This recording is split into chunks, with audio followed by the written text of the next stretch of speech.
things got interesting today. It kind of started late last night with a report from Boston, and the Sixers news has kind of trickled in all throughout the day. Here to break it all down over at 97.3 ESPN.com, at The Real Mike KB on Twitter. Michael Kaskey-Blomain here on the Sports Bash, 97.3 ESPN. All right, Michael, boy, it seemed like a very innocent day when this thing started, but about 12:30 last night, some news out of Boston made it kind of an interesting day, and then it just kind of spiraled afterwards. Let's start in Boston, where there are now reports that the Sixers and Celtics are heating up conversations here, primarily because the Sixers have their eye on Chris Dunn. Your thoughts on that? Yeah, well, what a crazy day it's been for the Sixers so far today, as you alluded to, with a multitude of reports coming out, about different things relating to the team. The Celtics report, like you said, was the first one that started to gain some steam. And, it really seems like these two teams are locked in conversations. That there was reports back at the trade deadline that the Sixers and the Celtics were having conversations about a deal potentially involving Okafor. And I think the lines of communication have just remained open, since that point. Brian Colangelo said that the Sixers are currently in discussions with several teams, not just the Celtics. But at this point, it seems that the Celtics, maybe have the most interest in a return from the Sixers. And, it's obvious that the Sixers are very, interested in moving back up into that lottery to get a guy like Chris Dunn. Well, at this stage, it originally was thought of that it was Okafor was the guy. It sounds like in Boston that they have more interest in Noel than Okafor. So a Noel for the number 3 pick, would that be something? I guess that would be a starting point, but would that be something that interests you? It's tough. I mean, as you know, I've been a big supporter of Nerlens Noel, and I do think he's going to be a great player there. From what I've heard from league sources, there just seems to be more of an overall interest in Okafor, or in Nerlens league-wide rather than Okafor.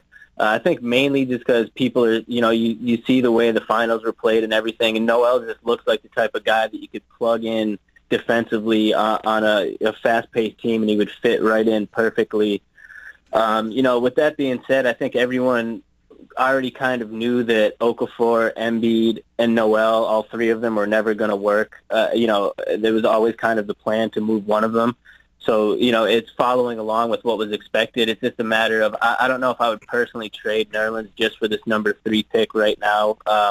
I'm still very high on Nerlens' future as an NBA player and as a defensive anchor. As much as I like Chris Dunn or Jamal Murray, I don't think that I would, at least not straight up, I would not trade Okafor just for the Nerlens for the number 3 pick. Yeah, here's the thing, too. Noel, you look at the finals, as you just mentioned, you saw a guy like Tristan Thompson going out on the perimeter, Love going out on the perimeter a little bit. You can envision Noel being that kind of guy, more so than Okafor, right? And the word that they used in Boston is positionless. In a positionless NBA, it seems that Okafor is kind of tied to a position. Yeah, absolutely, and that's the way the league is moving, positionless. Positions at this point are just used as labels for analysts to talk about. But as far as the game is played, everyone has a role on the court, but it's not tied to a specific position. As you said, with Tristan Thompson being able to get out and guard the perimeter, guys being able to get up and down the court. And Nerlens just fits that style of play so much better than Ja, who's a little bit more traditional, back to the basket, a little bit slower paced.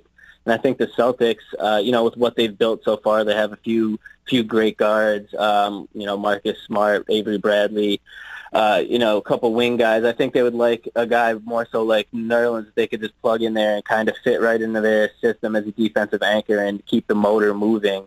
I think a lot of teams are probably in a similar situation, and that's where a lot of the interest in Noel is coming rather than, interest for Okafor.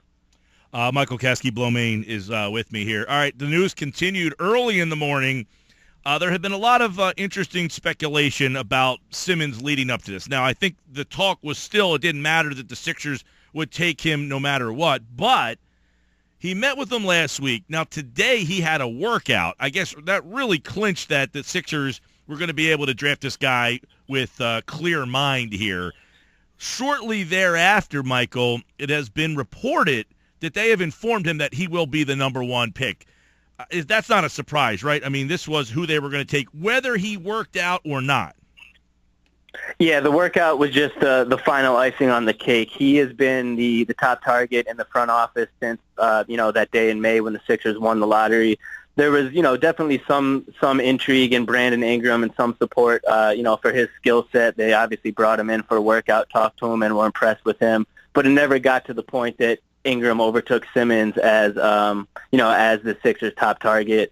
I think it was pretty obvious once they finally got to bring him in last week and just talk to him and get his medical records, like you said. I think that was enough information for them right there to confidently make him the number one pick. And then the fact that they were able to get him in for a private workout this morning, I think, like I said, it's just icing on the cake. And, it's reported that at that workout this morning, they informed him that he would be that top pick. And, since then, he's been on social media. He put up a picture of himself with the caption that said, "Trust the process."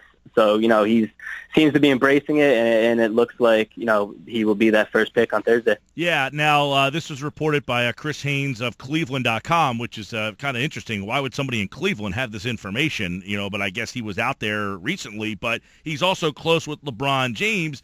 Let me ask you about Simmons in terms of, I don't know if you heard him do the sit-down with Broussard, which was in a really weird setting. I mean, he's in like a high school locker room. Yeah. But that being said, I thought some of the things were really interesting to get a better idea of who this kid is.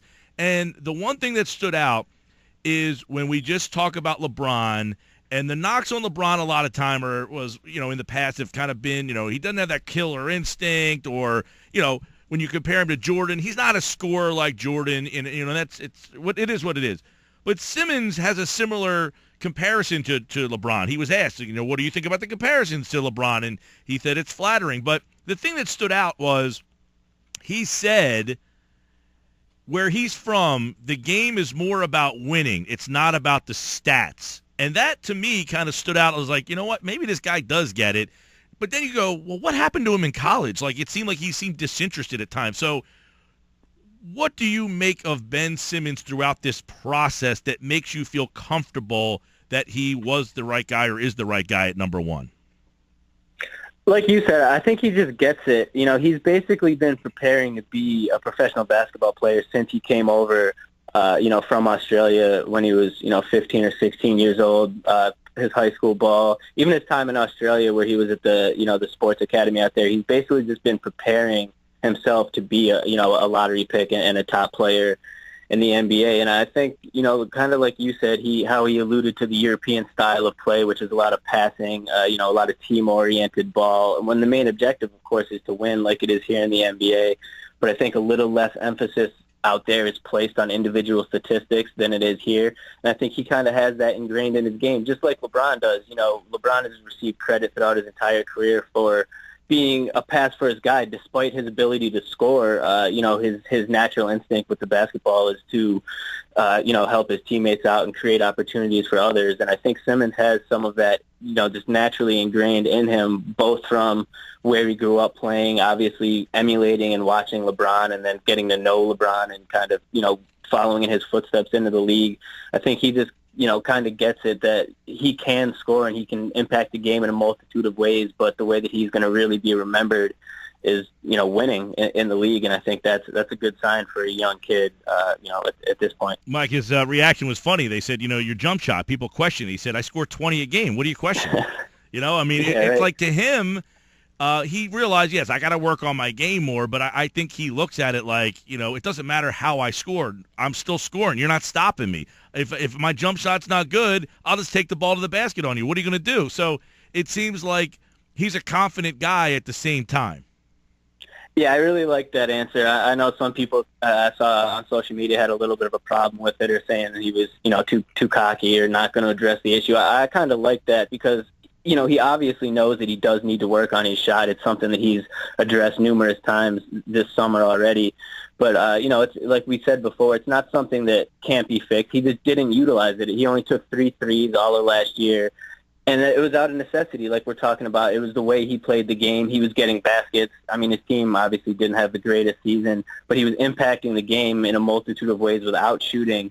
And I think that's what he was alluding to. Like, he can get that done. He can get things done on the court even without his shot. And when he, inevitably adds and improves upon that shot, that'll just be another dimension to his game.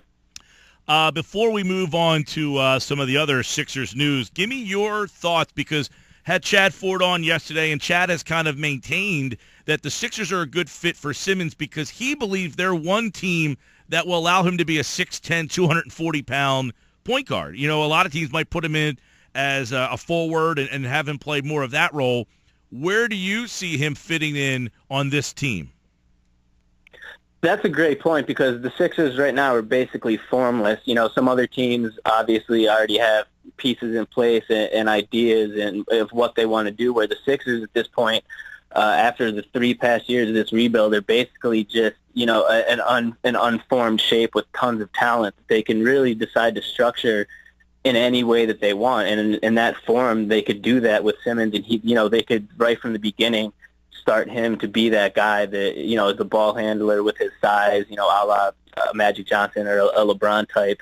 And I think the Sixers are a perfect situation for him to come into, because they're basically a blank slate like that, rather than if he came into a team, kind of, for instance, the Lakers with the number 2 pick, who already have, a ball handler and a shooting guard in D'Angelo Russell and Jordan Clarkson, where the Sixers don't have the form there, and Simmons can basically be the focal point from the beginning, and they can work to build out, from around him and around Embiid, obviously, if he's healthy.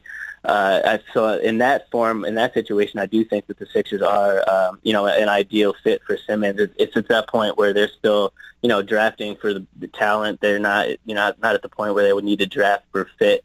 So Simmons seems like he'd be able to slide in perfectly to what they have going on right now.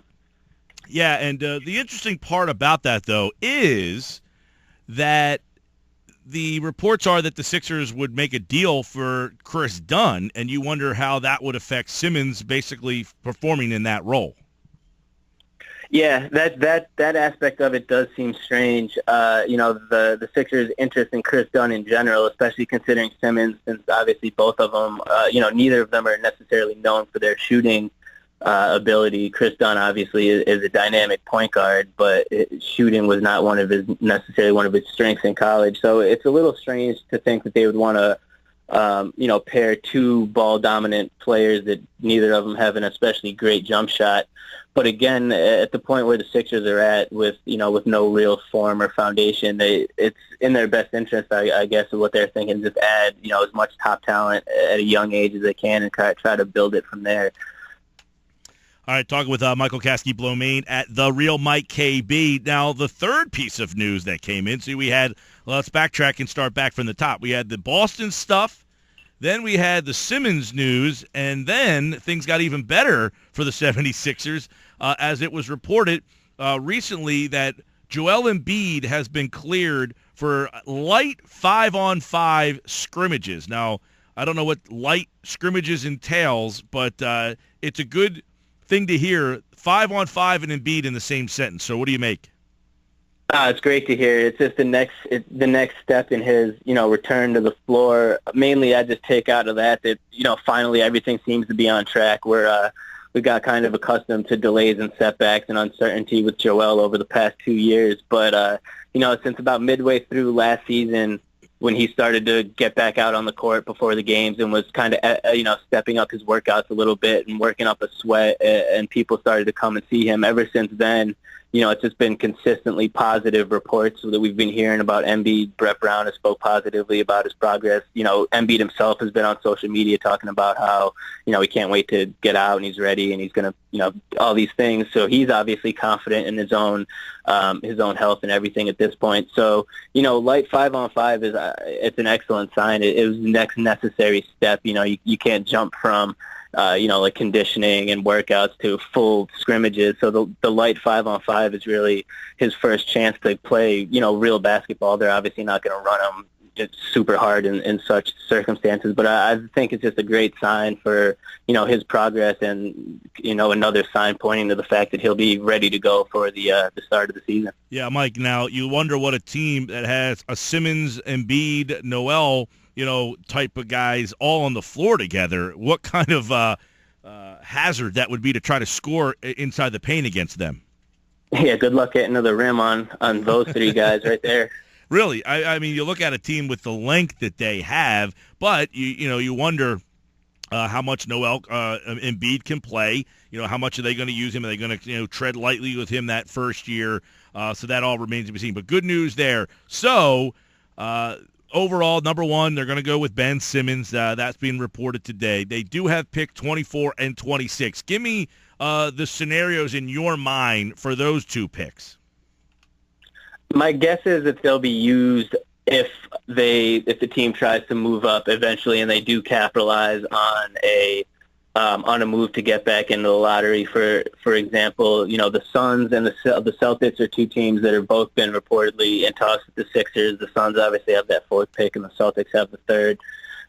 From every indication is that the Sixers are very, very interested in climbing back into that lottery in the 4 to 8 range. And, realistically, I think the most likely scenario for either one or both of those late first-round picks would be, in some sort of deal in that capacity to get back into the lottery, whether it be something with Boston where we throw Okafor in there with one of the picks for the third pick, something along those lines. It's hard to say if they'll end up trading both of those picks or if they'll keep one and maybe add a perimeter guy. But I definitely think the most likely scenario is that at least one of those picks will be packaged to move up in the draft. You got a couple guys down the bottom of that draft that you like? Yeah, there's a few perimeter guys I'd like to see. Malik Beasley out of Florida State just declared. Denzel Valentine out of Michigan State. Obviously, Thon Maker is a huge question mark, but has a lot of upside. Philly's own DeAndre Bembry out of St. Joe's. Mainly, I think there's a lot of decent. Taurean Prince is another one.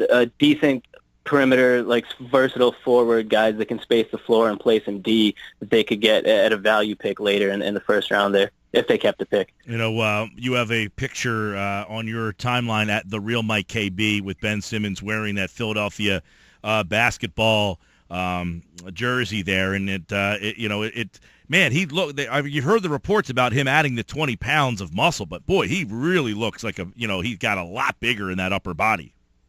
Yeah, he looks great. There's, his college, his old high school coach was coming out talking about how great his work ethic is. And by all accounts so far, that really seems to be the case. He's definitely added tons of muscle mass since the college season. You can just see it, like you said, in that picture.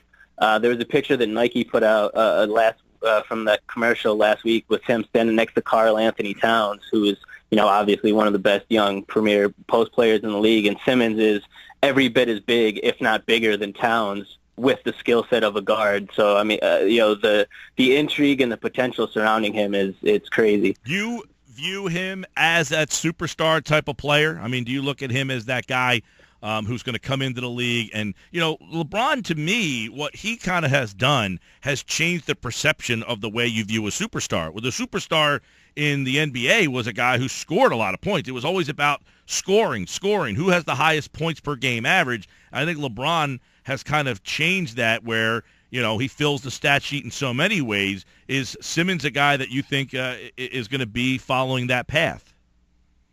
I do. I really do think that he will be, a superstar in this league. It might take a little time, but all this hype, I don't think it's for no reason. His skill set, it's just something special. Physically, as we were just talking about, he is, something to behold. 6'10", 240 with the skill set of a guard is just something that does not come along very often. And if he's able to improve upon that shot too, so to the point that defenders have to respect him with the ball past the 3-point line, I really think he could be an absolute superstar for the Sixers and for the league. And I asked that question as opposed to a guy like Ingram, who, I mean, I liked Ingram when this process started. I have changed my mind on that about a month or so ago, I decided, I'm going to do a little bit more study and research on Simmons.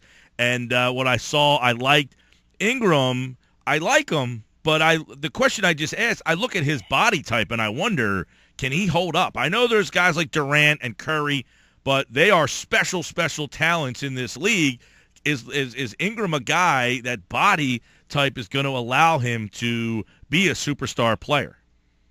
I think that's definitely a concern, and I've heard that same concern from some league sources and GMs that I don't think they're expecting too much out of Brandon Ingram this year, coming right in.